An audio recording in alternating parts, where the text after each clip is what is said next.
The upper house of Parliament, Rajya Sabha, has been adjourned till March 2nd after the culmination of the first phase of the budget session. The second phase of Parliament's budget session will commence from March 2nd and will go on till April 3rd.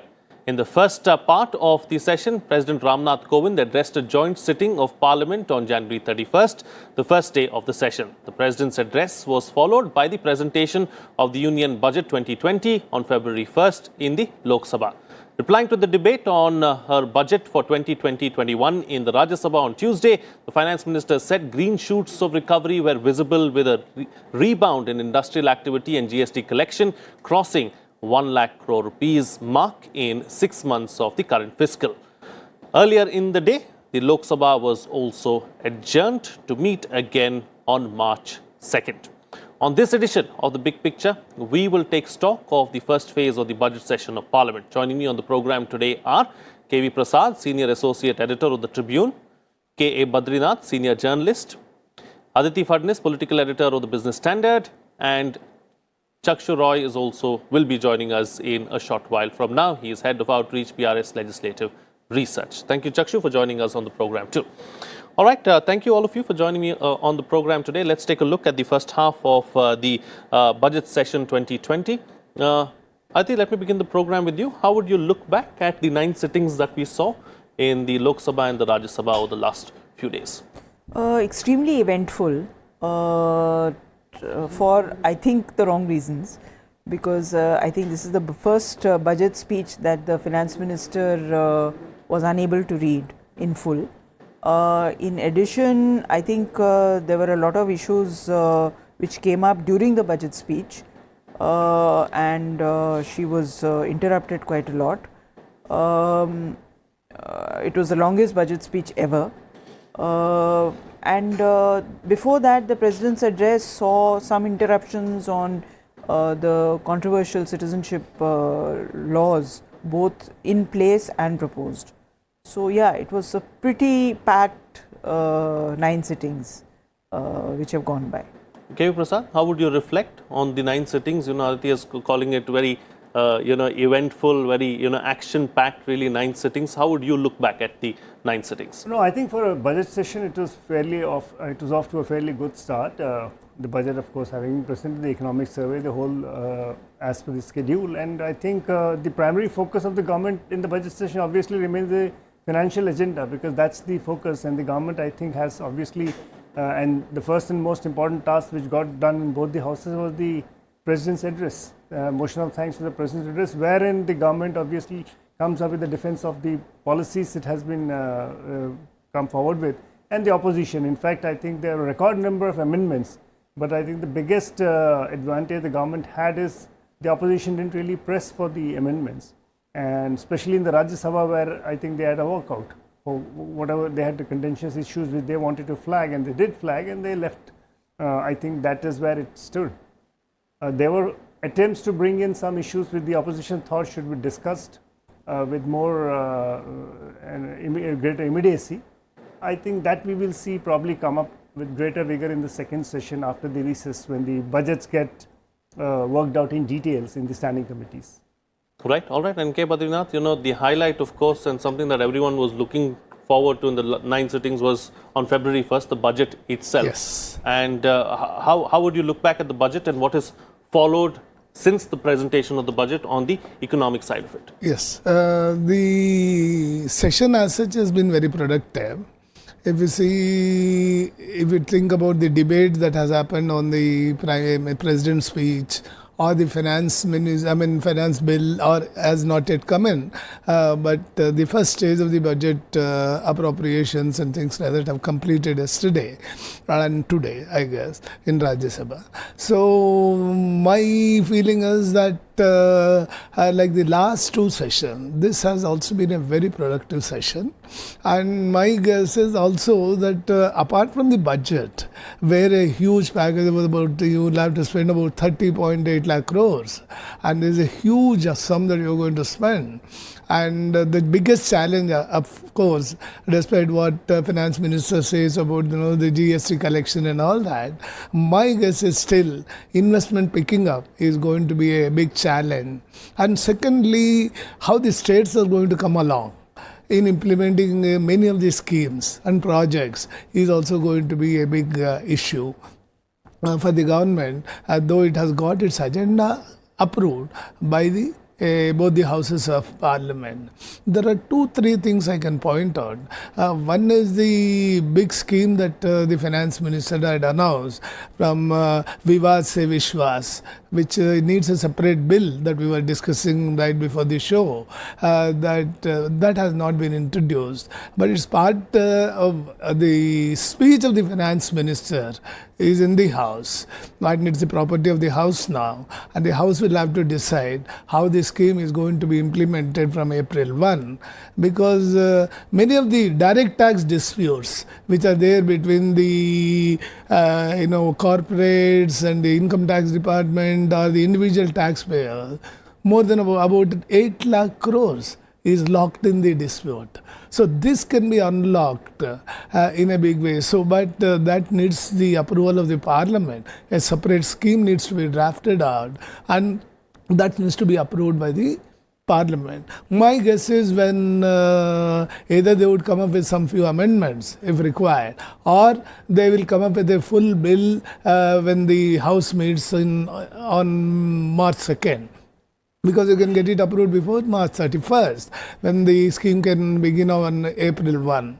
The second big, bill, I guess, is issue that was mentioned in the budget itself was, empowering the cooperative banks, empowering the Reserve Bank to take care of all the cooperative banks. And now all the cooperative banks will come under the purview of the Reserve Bank of India for the first time. After the PNC Bank scam, which has happened and many of the depositors were hit, now the cooperative banks will be under the care of Reserve Bank of India. Even in this regard, the 2 bills need to be introduced, which were earlier scheduled. And the 2 bills will be, one is to protect the interest of the depositors in the cooperative bank. Second is tightening the regulation for cooperative bank. These 2 bills also need to be, cleared by both the houses of parliament, so that, it gives effect to the, announcements made by the finance minister in the budget. Right. So this is in effect. There are several other announcements made by the finance minister which needs to be supported by the bills. For example, you want to pick up some reserves, a part of your reserves. About $450 billion is your reserve. A part of it can be now invested in, the funds which are not sovereign funds, maybe private funds and things like that abroad, or securities. Or you want to keep gold deposits outside the country to earn better. So this needs a supporting legislation and approval from the parliament, which perhaps will come in the second part of the session. Okay. All right. We'll talk about what's likely to happen in the second part of the budget session 2020 in our next round. But let me get in Chakshu Roy into the picture as well. Chakshu, since you keep tracking what's happening in parliament, since you follow everything very closely, what were the key highlights really of the first half? Frank, I think, as all my co-panelists have said, that the first part of the budget session is usually to get the constitutional part of the things done. So the first constitutional requirement is the president's address. Then the 2 houses present a motion of thanks to that address. That has happened. The budget has been presented, and a general discussion on the budget has taken place. 3 bills have already been introduced. One is the tax bill that Mr. Badrinath was talking about. That's the Vivad Se Vishwas. Then there's an aircraft amendment bill, and there's another bill that's been introduced. And one the bill Institute today, of Teaching and Research in Ayurveda Bill 2020 got passed in the Lok Sabha today. But now that this part of the session is over, a very important phase of our budget session begins, which is a 3-week recess. And this is the 3-week recess when, the different departmentally related standing committees will be examining the demand for grants of the various ministries. And the meat of the session now remains. After these parliamentary committees examine the demand for grants of the different ministries, the appropriations will come up on the floor of the House. The two houses will discuss the demands, and the other house will discuss the working of the ministries. And let's not forget, there is a big legislative agenda also left for the 21 or the 22 odd days which are remaining for the session. I think there are more than 27 and 28 bills that have to be passed. Many of them have to be introduced, considered and passed during this time. Three things of other than the three legislation, there were some parliamentary standing committees which have come out with the reports. So the report on the occupational safety bill has come in, and I think on the allied healthcare bill has also come in. And hopefully you will see a few more standing committee reports come in during the intersession period, which will then pave the way for these bills to be taken up during the second half of the session. Right. Okay. Taking the point that Chakshu Roy is making forward, KV, I'd like to come to you, KV Prasad. So, as far as the recess period is concerned, take us through what exactly happens, what is the process that is followed? Because it's not like just because the parliament is not sitting, doesn't mean the MPs or the members are not working. Yeah, actually, this is a process which began somewhere in the early 90s when I think Mr. Shivraj Patil was the speaker, and they decided that for better examination of the demands for grant, these standing committees would come into play and look at these demands for grant in a threadbare manner, go through it with a fine-tooth comb, so that members, particularly the people are called the secretaries of the ministries are concerned, they are to come and defend the budgets as to why they need the kind of grants they've asked for, so that there's an equitable distribution of the funds. That's one way of look at it, and better targeted to which look at the overall policies of the government. So members get to examine it, and committee work is always seen as a bipartisan approach or non-partisan, if one may say so, where it's away from the glare of in the what happens in the House. So people work together, and irrespective of party positions, they kind of look at this thing dispassionately and try to work out what's best for the people. Because remember, lakhs and crores of money is being spent, and only Parliament and the Lok Sabha is authorized to authorize the treasury benches to draw money from the Consolidated Fund and Treasury of India. So this is a very sacrosanct kind of a task that has to be undertaken. So that is the seriousness comes in. So next 3 weeks you will have different standing committees examining this. They already have the schedules drawn, so they will come up and examine. And once their report is presented, when the House reconvenes the session after the recess period, Parliament then discusses the demands for grants of certain set of ministries. It's a predetermined exercise. They kind of pick up the ministries they want to choose. While Lok Sabha is examining a certain set of documents, the Rajya Sabha, which does not have the financial powers, goes on to discuss the working of the ministries in other way, because they don't have the financial overreach. But then they kind of discuss other ministries, and eventually in a leaders meeting, they all decide to fix a day on a particular day when by 5:30 or 6 they'll say the guillotine applies, whereby all discussions that have held and not held, the budget will have to be passed. Right. That's right. Okay. In the standing committees, there's one issue that might be very important this time. I don't know if you see the budget, there is a proposal for quantum computing. It's a huge project that is going to be of big interest for India. This will come under the Science and Technology Ministry, which is going to vet the proposal in a big way. And this is where India is going to, for the first time, get into quantum computing. And the communication that we are seeing today, as it is like the TV networks that we are running now or anything, everything will be different once the quantum computing comes into action. And the security implications are huge. And China, United States, and Russia, three of them are the big players in this market. And India getting into that league, trying to get into that league, is a big issue. And maybe that quantum computing project is going to be dissected in a serious way by Science and Technology Ministry, to my mind. I think that's a very valid point, and this is an important point to note, Very how serious we are really as far as taking up this particular issue is concerned, because we are already lagging behind if you look almost at how... 10 years. Yes. In 2016, China launched a quantum satellite. And today, more than 7 cities in China are going to be connected by quantum communication. What they are lacking is only quantum computing. If that happens, you can never break into the Chinese network, leave alone even if you physically jump over the Great Wall of China. Right. So point here is, and most of the security networks world over will be most vulnerable and they can be hacked in no second. Right. So this is huge. It's like internet 4th generation or 10th generation. That is what is going to happen. Internet is going to be of no use after a few years, maybe in a decade or so.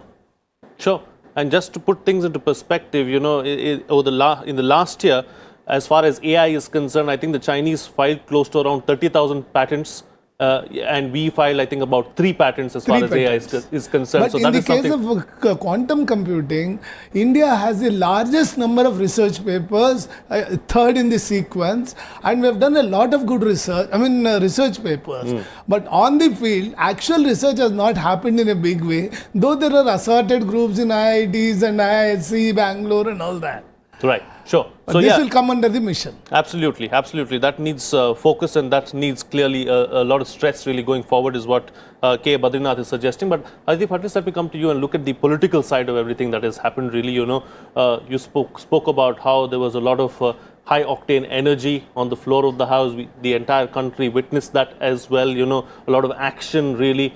Are we going to see more of that after the recess? And also, let's not forget, as far as the legislative agenda is concerned, 3 bills introduced in the Lok Sabha. One was passed as well, that is the Constitution Scheduled Tribes Order and Amendment Bill, which was passed in the Lok Sabha today. So how would you look at all of these aspects? Well, of course, there's going to be a lot of energy, but the victory, today's victory, Aam Aadmi Party doesn't really, that resonance will not be there in the Lok Sabha because Aam Aadmi Party does not have that many MPs, both in the Lok Sabha and Rajya Sabha. So that's one part of it.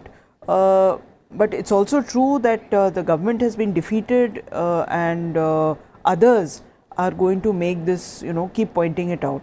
Plus, at the end of the year, there's another election in Bihar. So some preparation politically on the floor of the House will be seen in that direction. There are 2 or 3 things which are going to happen outside Parliament which will possibly affect Parliament if they happen before the next session. And one of them is a reshuffle. We are expecting a reshuffle to take place, and if that happens before the next session, then that will be a big event. You'll see a different faces sitting there. Also, between now and the next session will be the India visit of President Donald Trump. And that is also going to be capitalized upon by the government quite naturally because, the most powerful man in the world is coming to India, has chosen to come to India. He is going to be re-elected. It's very clear now. The impeachment bid has failed. And I know that a great deal of midnight oil is being expended to reach an interim trade deal.